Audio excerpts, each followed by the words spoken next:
Hello folks, so I'm James from Northern Limits Bushcraft and Survival, and today here I'm at the Northern Limits Bushcraft and Survival workshop with Grazy, and we had a little discussion about breakdown kits, and we were talking about survival and bushcraft, and we both have got pouches that if, for example, you come across a situation where your car breaks down or you roll into a ditch, or some sort of event that you weren't expecting, that you have to stay out in a place where, I don't know, it could be in the woods or it could be in the mountains, that you would have to stay there overnight.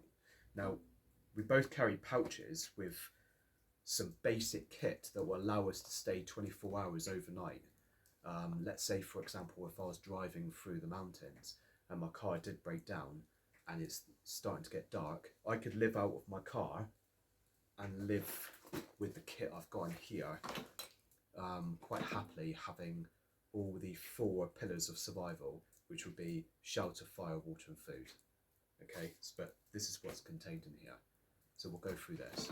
So here we have it's a military style pouch. You can get lots of different kind of pouches, but this one's a military style one. I quite like the military style ones, even though when I do bushcrafting, I'm more of like a primitive guy. I'm still pretty realistic with what we carry when it comes to emergency scenarios. So in here, if I open it up, we've got kit here, which encompasses all the 4 pillars of survival. This only carries 3, and I'm using my car as the 4th pillar, which is shelter. So let's go through all the 4 pillars, shall we? Shelter, as I said, I'm going to use my car as the shelter. I've already got shelter there. I'm not going to carry a tarp. It's just a waste of space. That's just my own personal view. The only time I would probably maybe put a tarp inside, or some sort of emergency shelter, would be if the car was rolled over or it was severely damaged that I couldn't stay in the car, so it would be dangerous for me. So I can either build a shelter or I can have an emergency tarp if I felt I need one. But the shelter for me is my car. So we have water. Now in here I have a soya filter with a bag here, so you can go to a water source, whether it be a stream or a river, and fill this up and then put this water into your water bottle. Now I carry a day sack or a rucksack inside my bag which has a water bottle in it, and I do have some spare warm kit, but we're just going through these pouches, and you can customize your pouches however you need. When we address fire as the other pillar of survival, I have a lighter here and I also have a ferrocerium rod. So I've got 2 ways of starting fire, and both of these are really, really good and effective at starting fire, and they've been proven to be good and effective.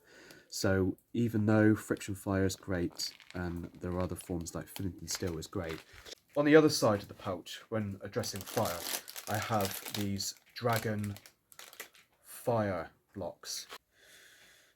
These can be used with one of these, and this opens up and the gel will go inside of here and allow me to have fire. Carry on. These are methods of fire which I know will give me fire quickly. Food. In here we have food. It's the other pillar of survival, and these are military style rations, so I know that the expiry date is a very long time. I can bolster this food with natural food that I find in the wild, but if I don't find anything in the wild, at least I know I'm not going to starve, and I've still got food to keep my body with calories and give my body energy until I get some sort of rescue from breakdown services, or I can get signal on my phone to phone somebody.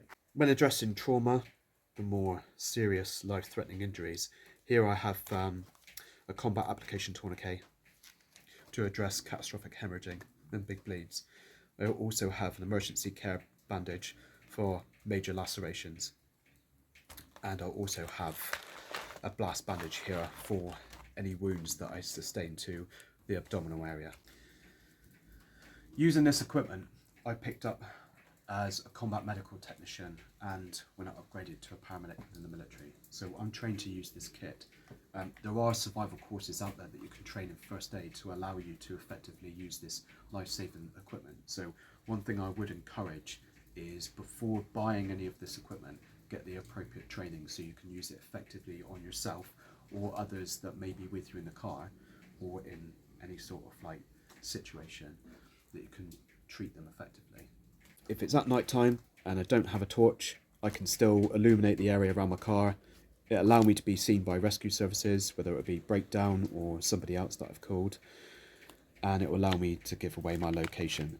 It also is a source of light if it is in the middle of the mountains or in the middle of somewhere where, like the moorlands, for example, you can still see around your car. Let's say the battery goes and you don't have any power, at least you still have some sort of light. I also, for hot days, carry sun lotion. This one is a military issued sun lotion, but it will stop me from getting burnt. This is a factor 30, so it will give me a moderate amount of protection. I would advise factor 50 if you are prone to burning from the sun. It just gives you that little protection and stops you from sustaining any further injuries when you're out in the middle of nowhere when you've broken down. Here I also have a compass inside the pouch, and this will be, it's only a basic small button compass, but this will give me a rough idea of direction. There are methods that you can use during the day with the position of the sun, and you can also use stars to get your position, so to try and find north. However, if it is on a cloudy day or a cloudy night and you don't know the position of the sun, at least I've got a button compass that will give me a rough position of north. In Northern Limits, I'm somebody who practices primitive skills.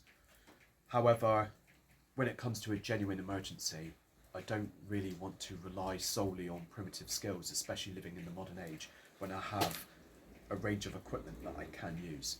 For me, primitive skills within bushcraft is a heavy interest, but when it comes to a genuine emergency situation, I would like to know that I have kit to give me the best chances of getting out of that emergency situation.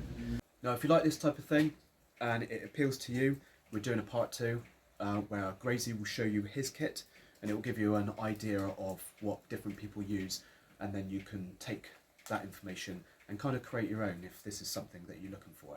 Now, please like, share and subscribe to Northern Limits Bushcraft and Survival. Tell your friends about this type of thing, especially if they've been talking before in conversation.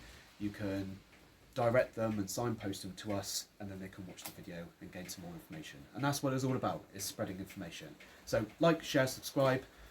I'm James from Northern Limits Bushcraft and Survival. Stay tuned for part 2, it'll come out soon. Give it a watch. And remember, you only live once, so live it in the woods.